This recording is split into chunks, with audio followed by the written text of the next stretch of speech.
এ যেন এক অদ্ভুত আধার।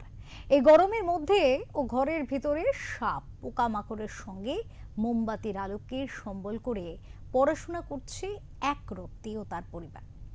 জানা গিয়েছে শ্যামপুরের বানেশ্বরপুরের বাসিন্দা দীপঙ্কর বেরা পেশায় গাড়ি চালক। বছর তিনেক আগে নতুন ঘরে বসবাস শুরু করেন, কিন্তু তার বাড়িতে নেই বিদ্যুতের আলো। অথচ বাড়ির 1 কিলোমিটার চৌহদ্দির মধ্যেই রয়েছে ইলেকট্রিক ট্রান্সফরমার। বাড়িতে যাতায়াতের পথে বিদ্যুৎ সংযোগের জন্য পোস্ট পড়েছিল, কিন্তু নির্বাচনের আগে তা তুলে নিয়ে চলে যায় ও বিদ্যুৎ দপ্তরের কর্মীরা আর সংযোগ দেয়নি তাদের। অমানবিকতার শিকার হয়ে দিনের বেলায় তীব্র গরমকে সহ্য করে থাকেন, রাতে পোকামাকড়ের কামড় খেয়ে মোমবাতি জ্বালিয়ে পড়াশোনা চালায় ওই পরিবারেরই এক ছোট্ট শিশু। নতুন সরকারের কাছে তাদের আশা, তাদের অনুরোধ, এবার বোধহয় বিদ্যুতের সমস্যা তাদের মিটবে।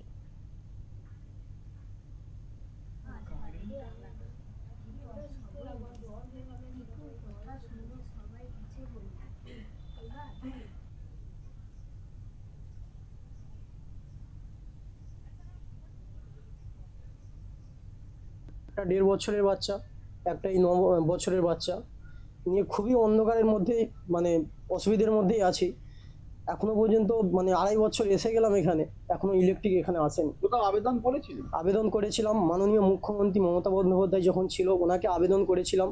7টা ইলেকট্রিক পোল পড়েও ছিল, তো ইতিমধ্যে পোলগুলো তুলে নিয়ে ইলেকট্রিক অফিস চলে যায়। আমি ইলেকট্রিক অফিসে গিয়েছিলাম, ওনারা বলছে পোল তো পোতা হয়ে গেছে। আমি বললাম স্যার পোল তো পোতা হয়নি, পোল তো তুলে নিয়ে আসা হয়েছে। বলছে এখন বলছে যে তোমাদের ওখানে কমপ্লেন ছিল, পোল পুঁততে এলে নয় কমপ্লেন কেউ করলে সেখানে আমি মানতাম যে হ্যাঁ কমপ্লেন আছে, তাই পোল পোতা হয়নি। কিন্তু এখন দেখছি ইলেকট্রিক অফিস অন্য সুরে গান গাইছে। অদ্ভুত আধার আমার পাশে জ্বলছে মোমবাতি। এই অদ্ভুত আধার কেন বলছি, তার কারণ হচ্ছে এখনো স্বাধীনতার 75 বছর পরেও এখনো কিন্তু একরত্তি শিশুকে মোমবাতির আলোয় পড়াশোনা করতে হয়। অথচ তার বাড়ি থেকে 1 কিলোমিটারের মধ্যেই রয়েছে বিদ্যুতের ট্রান্সফরমার, যেখান থেকে সমগ্র গাদিয়ারা একটা বড় অংশের মানুষ বিদ্যুৎ পায়।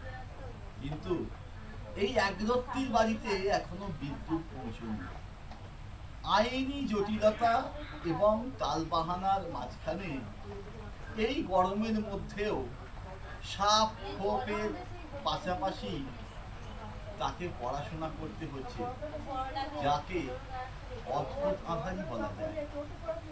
এখন নতুন সরকারের কাছে তার পরিবারের আশা, আধার থেকে কি আলোয় ফিরবে তার পরিবার। উলুবেড়িয়া থেকে মনোজ চক্রবর্তী রিপোর্ট, ওঙ্কার বাংলা।